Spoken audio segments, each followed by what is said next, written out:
Hello everyone, हमारे YouTube channel commerce concept में आपका स्वागत है।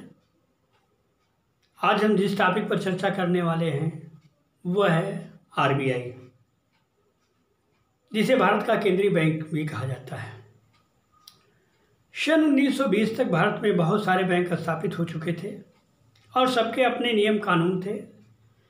सब अपने ढंग से अपनी व्यवस्था का परिचालन कर रहे थे और इसी परिप्रेक्ष्य में यह मांग उठी कि भारत में एक केंद्रीय बैंक होना चाहिए जो रेगुलेटरी बॉडी के रूप में, एक प्राधिकारी के रूप में बैंकिंग व्यवस्था का नियमन, नियंत्रण, निर्देशन और प्रशासन करे। 1920 में रॉयल कमीशन गठित किया गया, जिसे हिल्टनियन कमीशन भी कहते हैं। 1926 में इस कमीशन ने अपनी सिफारिश की और सिफारिश में केंद्रीय बैंक की स्थापना की जोरदार सिफारिश की। 1931 में केंद्रीय बैंकिंग जांच समिति का गठन किया गया और उसने भी केंद्रीय बैंक की स्थापना की सिफारिश की। फलस्वरूप 1934 में आरबीआई एक्ट पारित किया गया और 1935 में आरबीआई की स्थापना की गई। 1 अप्रैल 1935 से आरबीआई ने केंद्रीय बैंक के रूप में काम करना शुरू कर दिया। जिस समय इसकी स्थापना हुई थी उस समय ये निजी अंसारियों का बैंक था। इसकी अधिकृत पूंजी 5 करोड़ थी, जो 100 रुपए के 5 लाख अंशों में विभक्त थी। स्थापना के समय इसका मुख्यालय कोलकाता था। 1937 में इसका मुख्यालय कोलकाता से बॉम्बे कर दिया गया। इसके पहले गवर्नर ओसबोर्न स्मिथ थे और पहले भारतीय गवर्नर सीडी देशमुख थे। आज़ादी के बाद सरकार ने पहला काम किया, 1 जनवरी 1949 को इसका अधिग्रहण कर लिया, इसका राष्ट्रीयकरण कर दिया और निजी अंसारियों की पूंजी को वापस कर दिया गया। उसी वर्ष मार्च 1949 में बैंकिंग नियमन अधिनियम 1949 पारित करके भारत में बैंकिंग संस्थाओं के विकास, नियमन, नियंत्रण, प्रशासन, निर्देशन संबंधी संपूर्ण दायित्व आरबीआई को सौंप दिए गए। आरबीआई का प्रबंध एक संचालन बोर्ड द्वारा किया जाता है। मैनेजमेंट इसका कैसे होता है, कौन लोग इसको चलाते हैं? एक संचालन बोर्ड जिसमें एक गवर्नर, 4 डिप्टी गवर्नर, 2 वित्त मंत्रालय द्वारा नियुक्त सचिव स्तर के अधिकारी, वित्त सचिव, औद्योगिक सचिव, मीन्स वो इसी लेवल के अधिकारी, सचिव लेवल के 2 अधिकारी वित्त मंत्रालय नियुक्त करता है। 10 सदस्य भारत सरकार द्वारा नामित किए जाते हैं जो विभिन्न क्षेत्रों के विशेषज्ञ होते हैं। कुल मिलाकर के इसका जो संचालन बोर्ड है वो 21 सदस्यों से मिलकर बनता है। एक गवर्नर,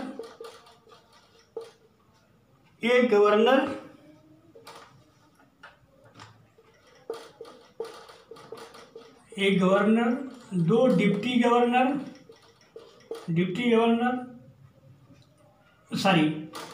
4 डिप्टी गवर्नर, 2 वित्त मंत्रालय द्वारा नियुक्त अधिकारी होते हैं सचिव स्तर के। 10 भारत सरकार द्वारा नामित सदस्य होते हैं जो विभिन्न क्षेत्रों के विशेष अनुभवी लोग होते हैं, तथा 4 इसके स्थानीय बोर्ड हैं। इसका मुख्यालय बॉम्बे में है और 4 दिशाओं में, उत्तर, दक्षिण, पूर्व, पश्चिम, 4 दिशाओं में 4 इसके स्थानीय बोर्ड बनाए गए हैं।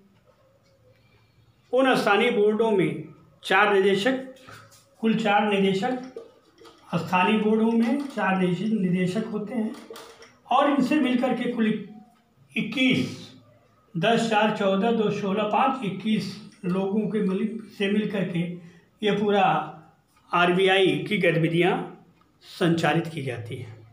इसके अलावा इसके 20 क्षेत्रीय कार्यालय हैं और 11 सब ऑफिस हैं। उत्तर प्रदेश में कानपुर और लखनऊ में इसके सब ऑफिस हैं, स्थापित किए गए हैं। इन संचालन मंडल तो ये हो गया, ये पूरी व्यवस्था को मैनेज करता है। इसके बाद आरबीआई के कार्यों को बहुत सारे कार्य हैं और उन कार्यों को संपादित करने के लिए बहुत सारे विभाग हैं। मौद्रिक विभाग, पत्र मुद्रा निर्गमन विभाग, सांख्यिकी विभाग, प्रकाशन विभाग, बहुत सारे विभाग हैं। इन सब से मिलकर के आरबीआई अपना काम करता है। अब हम मुख्य चर्चा पर आते हैं। आरबीआई के कार्य, कौन कौन से कार्य आरबीआई करता है, कौन कौन से कार्य इसको दिए गए हैं। पहला कार्य है नोटों का निर्गमन। नोटों का निर्गमन, नोटों का निर्गमन एक अधिकार प्राप्त है आरबीआई को। 2 रुपये और उससे ऊपर के सारे नोटों का निर्गमन, 2 रुपये और ऊपर के एबव के सारे नोटों का निर्गमन आरबीआई करता है और इसका निर्गमन एक प्रणाली के तहत करता है। 1956 तक आनुपातिक कोष प्रणाली प्रचलित थी। 1956 में संशोधन करके एक नई प्रणाली को लाया गया, क्योंकि स्वर्णमान और रजतमान का पतन होने के बाद ये स्थिति पैदा हुई। क्योंकि बहुत ज़्यादा सोना और चांदी रिजर्व में रखा नहीं जा सकता था, इसलिए संकट पैदा होने के बाद सरकार ने इसको बदल दिया। 1957 में न्यूनतम reserve system, minimum reserve system को लाया गया। न्यूनतम कोष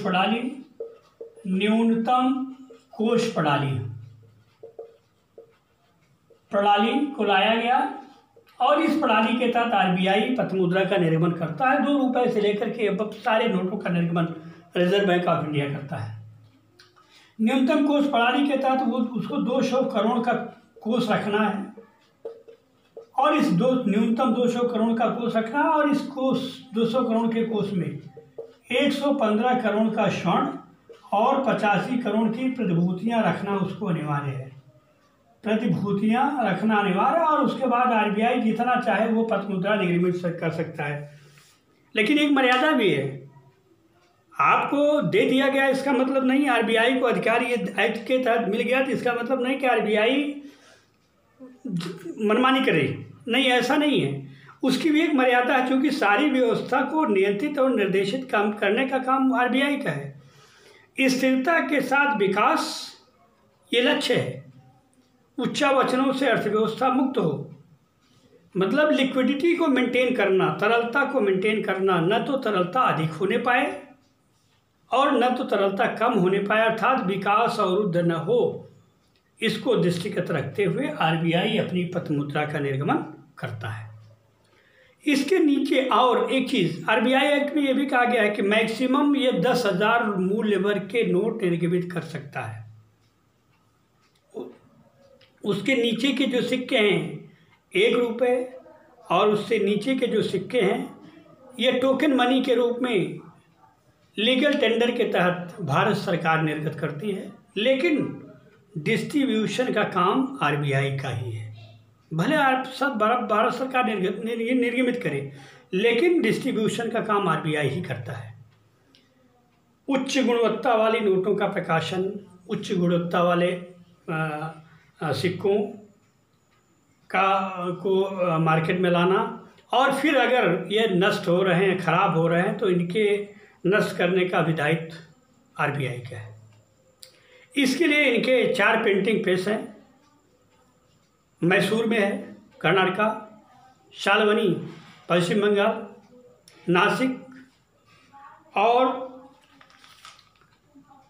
नासिक के अलावा एक और है देवास, जिसमें मैसूर और शालवनी ये आरबीआई के संस्थान हैं तथा देवास और नासिक ये भारत सरकार के संस्थान हैं। आरबीआई का जो लेखा वर्ष होता है, आरबीआई का लेखा वर्ष 1 जुलाई से 30 जून तक। भारत सरकार का जो लेखा वर्ष होता है 1 अप्रैल से 31 मार्च तक। भारत का जो कृषि वर्ष है कृषि वर्ष है वो 1 जुलाई से 30 जून तक। तो जो भी आरबीआई काम करता है वो उस अपने एक लेखा वर्ष के अंदर करता है। चर्चा कर रहे थे नोटों के निर्गमन की। ये महत्वपूर्ण काम है और इसका एकाधिकार आरबीआई के पास है। दूसरा काम, सरकार का बैंकर। सरकार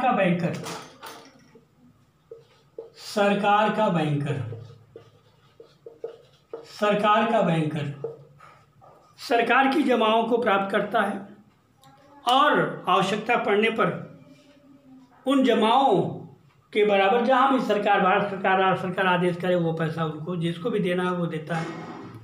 आवश्यकता पड़ने पर सार्वजनिक ऋण की व्यवस्था करता है, स्वयं ऋण देता है और ऋण की व्यवस्था करता है। सरकारों, चाहे भारत सरकार हो चाहे राज्य सरकार हो, इनकी जो जमाएं हैं उस पर आरबीआई ब्याज नहीं देता। तो ये सरकार के बैंकर के रूप में आरबीआई का ये महत्वपूर्ण काम है। अगला है बैंकों का बैंक। बैंकों का माई बाप है, ये गार्जियन है। बैंकों का बैंक अगला कार्य है, ये गार्जियन है और बैंकों की वित्तीय समस्याओं का समाधान आरबीआई को ही करना होता है। आर्थिक संकट के समय आरबीआई ही इन बैंकों को आर्थिक सहायता प्रदान करता है। अगला कार्य साख का सृजन और नियंत्रण। साख का सृजन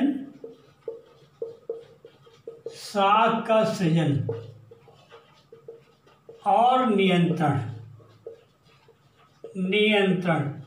क्रेडिट क्रिएशन एंड कंट्रोल।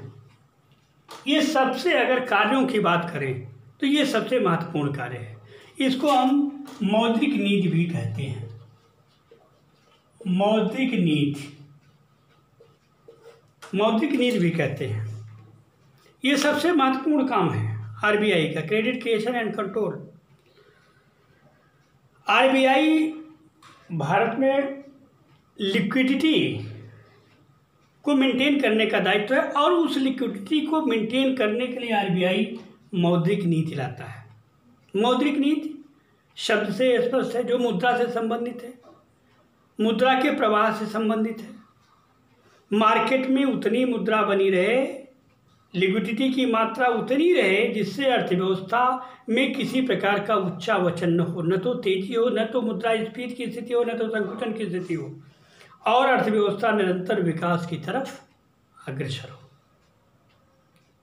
तो लिक्विडिटी को मेंटेन करना ये आरबीआई का महत्वपूर्ण काम है। आरबीआई यद्यपि पहले अपनी मौद्रिक नीति का प्रकाशन वर्ष में 4 बार करता था, 3 महीने पर।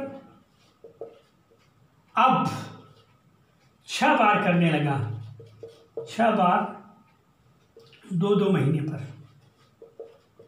पर। अपने मात्रात्मक और चयनात्मक तरीकों के माध्यम से वो अपनी मौद्रिक नीति को लागू करता है और इसके पीछे मुख्य उद्देश्य है कीमत स्थिरता और स्थिरता के साथ आर्थिक विकास। गुणात्मक, मात्रात्मक और चयनात्मक। मात्रात्मक तरीके जो सभी पर प्रभाव डालते हैं और सीधे मात्रा को प्रभावित करते हैं। चयनात्मक जो तरीके हैं वो किसी खास लक्ष्य को दृष्टिगत रख करके वो लागू किए जाते हैं और इसको हम गुणात्मक तरीके भी कहते हैं। तो मात्रात्मक और चयनात्मक तरीकों के माध्यम से आरबीआई अपनी मौद्रिक नीति का प्रकाशन और लागू करता है और इसके पीछे मुख्य उद्देश्य है कीमत को स्थिर रखना और लिक्विडिटी की बैलेंस मात्रा को मार्केट में, मतलब उसके प्रवाह को बैलेंस बनाए रखना, न तो तेजी की स्थिति हो और न तो मंदी की स्थिति हो। और जब अर्थव्यवस्था इन दोनों स्थितियों से बाहर होगी तब वो निरंतर विकास की ओर अग्रसर होगी। ये महत्वपूर्ण काम है। अगर कामों की बात करते हैं हम कि आरबीआई के कामों में सबसे महत्वपूर्ण काम कौन है, तो सबसे महत्वपूर्ण काम मौद्रिक नीति है। अगला काम है आर्थिक सूचनाएं और आंकड़ों को एकत्र करना, प्रकाशित करना। ये समय समय पर विभिन्न बैंकों से जो भी आंकड़े आते हैं उसका प्रकाशन करता है, उसको एकत्रित करता है, उसका प्रकाशन करता है। अगला कार्य है बैंकिंग सुविधाओं का विकास, क्योंकि बैंकों का ये गार्जियन है और सारी व्यवस्था इसको दी गई है कि बैंकों के विस्तार, नियमन, नियंत्रण, प्रशासन, प्रशिक्षण, बैंक कर्मचारियों का प्रशिक्षण, ट्रेनिंग देना है, कैसे बैंकिंग गतिविधियाँ होंगी, इन सब से संबंधित आरबीआई काम करता है। अगला काम है विदेशी विनिमय का क्रय विक्रय और नियंत्रण। मुद्रा के बाह्य मूल्य को स्थिर रखने के लिए यह क्रय विक्रय, एक्सचेंज रेट स्थिर है। Exchange rate, what is exchange rate? विनिमय दर क्या है? किसी देश की मुद्रा की एक इकाई पाने के लिए संबंधित देश को अपनी मुद्रा की जितनी इकाइयाँ देनी पड़ती हैं उसे ही हम एक्सचेंज रेट कहते हैं। तो इसको स्थिर रखना, न तो अंतर्राष्ट्रीय मुद्राओं के समतुल्य मुद्रा का मूल्य गिरने पाए और न तो बढ़ने पाए, और इसके लिए वो विदेशी बाजारों में मुद्रा का क्रय विक्रय करता है और मेंटेन करता है। अगला इसका कार्य है विकासात्मक कार्य। रिजर्व बैंक केवल यही कार्य नहीं करता, कुछ विकासात्मक कार्य भी हैं। रिजर्व बैंक कृषि शाख के संदर्भ में महत्वपूर्ण कार्य है। भूमि विकास बैंकों की स्थापना, सहकारी बैंकों की स्थापना में इसने सहयोग दिया, और कृषि के विकास के लिए पर्याप्त वित्त उपलब्ध हो, इसके लिए ये बीच बीच में ये पर्यवेक्षण भी करता है, सुपरविजन का भी काम करता है सहकारी बैंकों का। और 1982 में नाबार्ड की स्थापना के साथ यह दायित्व नाबार्ड को मिल गया।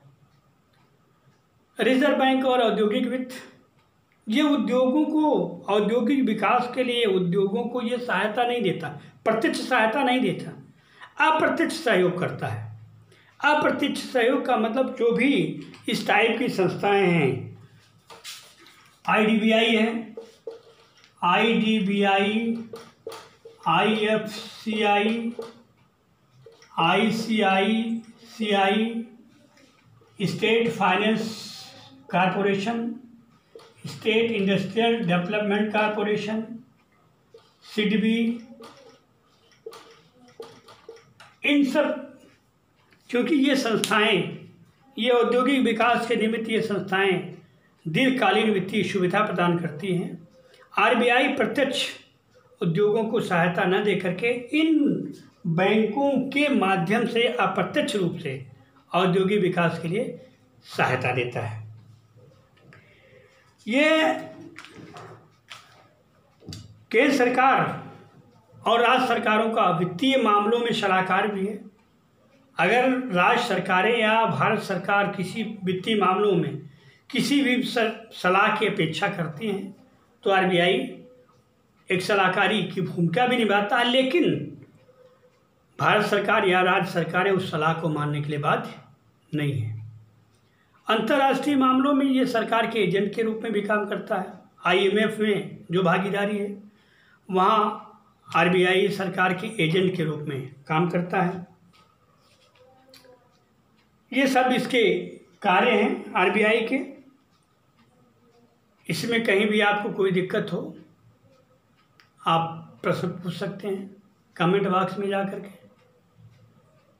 हमारा प्रयास होगा कि हम उसको आपको संतुष्ट करें।